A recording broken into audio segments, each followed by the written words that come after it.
everyone. This is Classic Cinema with the Sage Sisters. I'm Lucinda Sage Mid-Gordon, and I'm the oldest sister.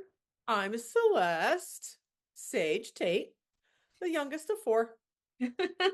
And we are talking about the movie Born Yesterday today. This is one of our favorite movies. And so this movie won one Oscar for Judy Holliday against Betty Davis and Gloria Swanson, and lots of people were shocked about that.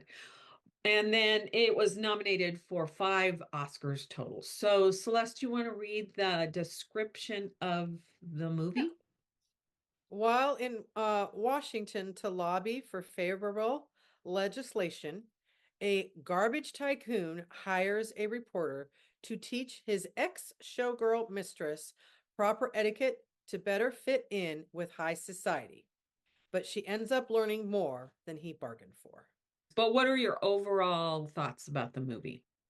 My overall thoughts is the first thought I always have, and I've had since I probably became more mature in my thought process, is the teacher always arrive when the student is ready. Yes. Oh, that's a good one. Yeah. So Okay. that's just one of my initial ones. And I think that the perfect storm had to happen. Right. Yeah. Because she was going along, she was asleep, Yeah. basically. Yeah. And in fact, well, I think we're going to see the scene where she says, I'm stupid and I like it that way. Yeah. And then he I get, challenges her. yeah. I'm stupid. I like it that way. I get everything I want. Right. And then I love the way the costumes in this case show Yeah. her evolution because they're really flashy in the beginning, all sparkly. She has lots of jewelry. And then as the story goes along and she learns and learns and learns more, I won't say they're conservative, but what she's wearing is more conventional. I'll say More that. conventional They're and beautiful. more, they're beautiful, but I also think they're um it just goes to show what we wear shows who we are. Right. The thing that's so ironic to me about this story is Harry wants her to be polished up, but he's the one that the minute he walks into this huge suite of rooms that they have rented, that he has rented, so that he can buy a congressperson to pass through this legislation. Uh, he takes off his shoes right away. That's one of the first things he does. Now, if I'm not opposed to that, but he's going to be meeting people, you Right. know? Right. Well, and not only let's also remind and show people this is 1950. Oh, right. I forgot about that. This film takes place in 1950. Right.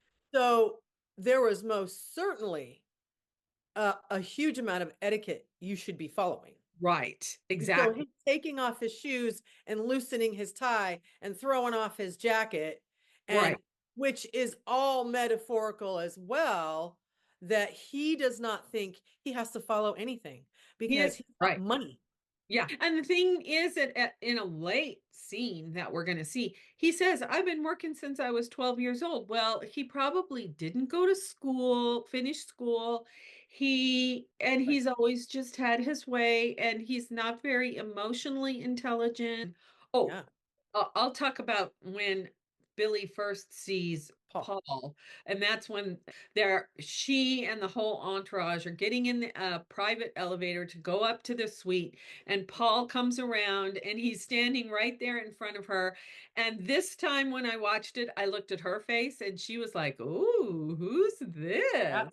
Uh-huh. So I want to keep that talk about that I, again. I I love that scene too because uh when I first watched this with Ariel, Yeah. she had a huge crush on William Holden, which is understandable. Yes. Um, and she's like, oh, I'd look at him like that too. Yeah. Because that to me is a telling moment that he looks very different Then than Harry. any man she's probably ever hung out with. except for her father, which she talks about later. except for her father, which we never see. She only talks about him. She only talks about him, right? Right. However, that to me is the beginning signs of she's ready to change. That's another really interesting thing about a lot of the movies that are from the 40s and 50s. These women are unconventional, and Yeah. some of them, like she's his mistress, Which showing is them. kind of surprising for this era to get away with that. Yeah, and then to fall in love with a journalist who's Oh very yeah. highly thought of, and Yeah. they get married. I mean, and how the journalist zero judgment from him. Right, exactly. That's what I mean. Zero. Right. He's so generous and so full of grace. Right. And William Holden, he carries that Yeah. and captures every essence of that. Yeah. I want to talk about the congressman. I think it's really interesting the actor that they chose to play the Yeah. congressman because Yeah. he's kind of wimpy. Well, and you can tell he just seems exhausted. Yeah. Oh, well. Right. Yeah. You When he know. has the conversation with her, he's like that. Yeah, he's just so okay, and Harry gets really mad at him because he's not going as fast as he should to get Right. what he wants in Right. Congress, the congressman just takes it. Yep. He just stands there and just like, I mean, without one word. He knows he sold his soul. Yeah, but it's also interesting that Harry picked that kind of congressman because Yes. that guy's not going to get anything done. No. Actually, that's one of my favorite scenes is the very first time Billy meets the congressman and his wife. And she just demonstrates how much she doesn't care. I mean, she does not care. She grabs her radio, she turns on the music, da da da da da, and they're all sitting there trying to have a conversation. And she's got Yes. a cigarette and her drink, and she could care less. You know? Exactly. Yeah, no, I did see somebody talking about her. It was on a Turner Classic Movies little, short. Yeah, And yeah. they said she was highly intelligent. Oh She yeah, IQ was kind of off the charts. yeah. So Judy Holliday, we're talking. Right, Judy And Holliday. so Yeah. so we're going to see in the next few scenes her like genius that she She uses really is a genius. Yeah. in I mean, creating the character. she says, I got a yen for you right Right. away. And he goes, well, have you with anybody else? Right. Yeah. And he goes, well, what do you do about it? Stick around and you'll find out. Yeah, that's Yes. a huge conversation there. Yes. I And liked what you said too about it shows that the relationship between her and Harry is not they're monogamous. not monogamous. And, Right. She and makes that later very in the clear. scene, we're going to see he even acknowledges that. Right. Harry does. Yeah. Right. Which is unconventional. Right. And it's the 1950s Yes.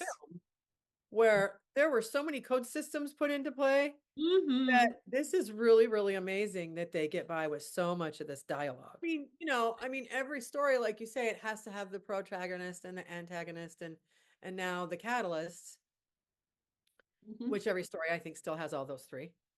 Right. But it's about contrast, Right.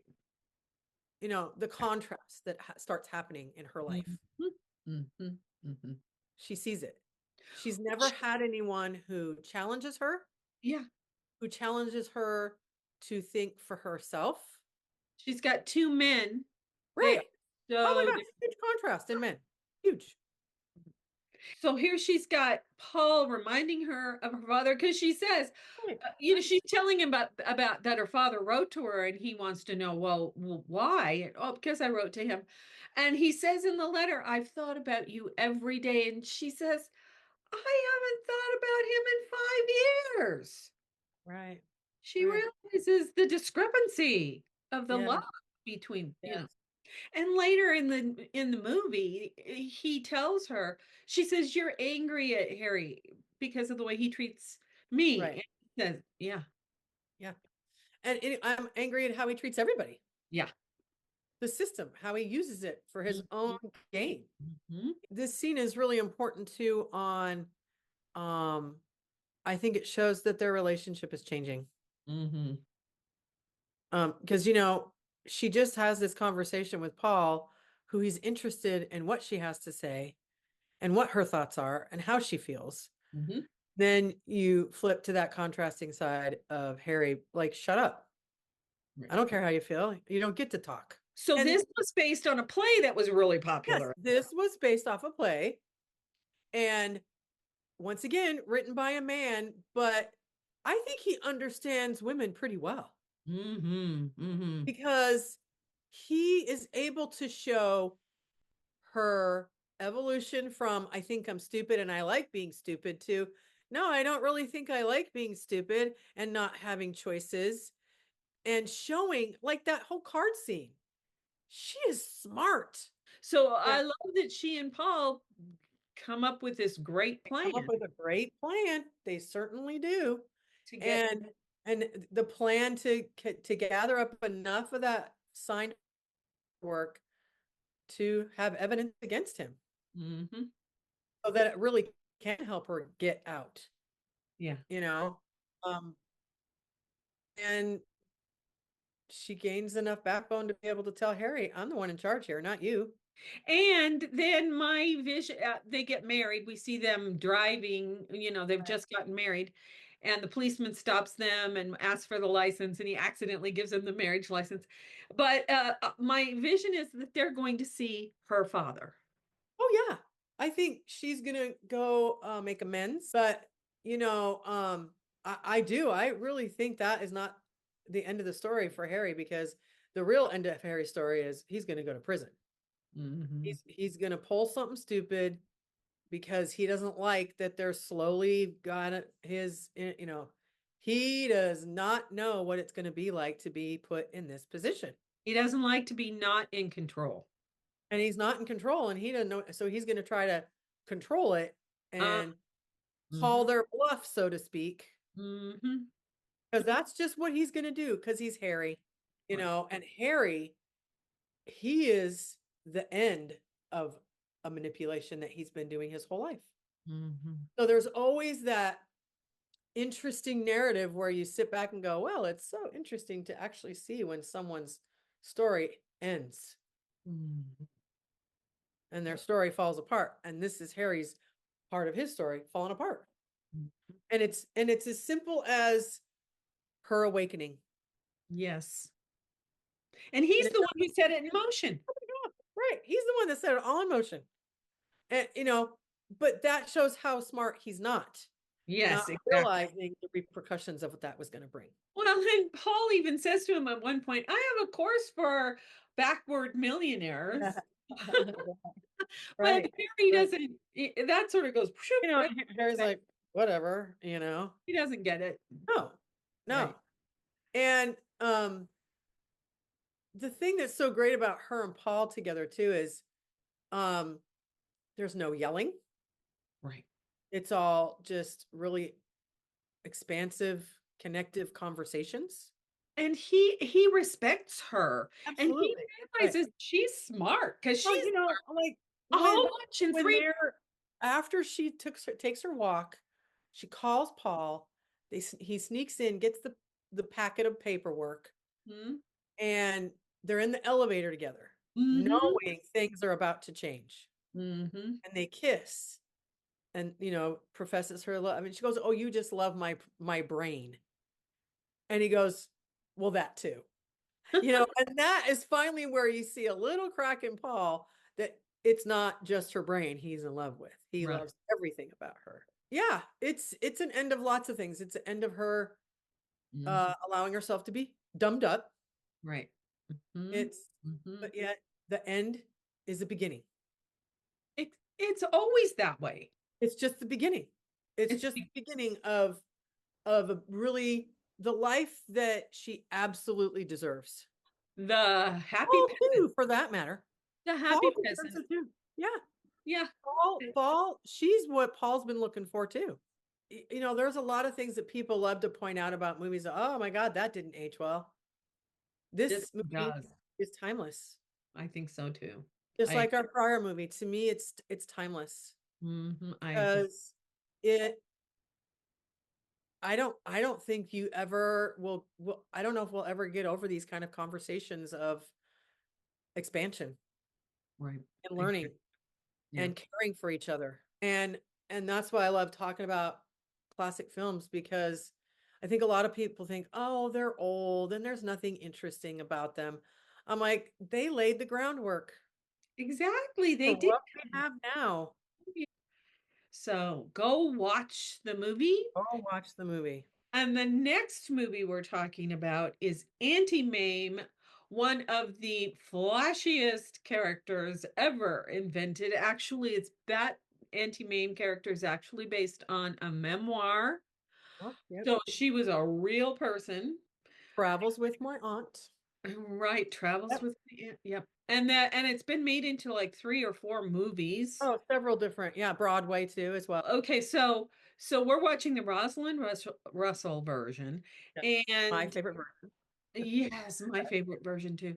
Russell And Russell. so we hope you'll join us next time. So if you like what we talked about, like and go subscribe to our channel and share it with your friends.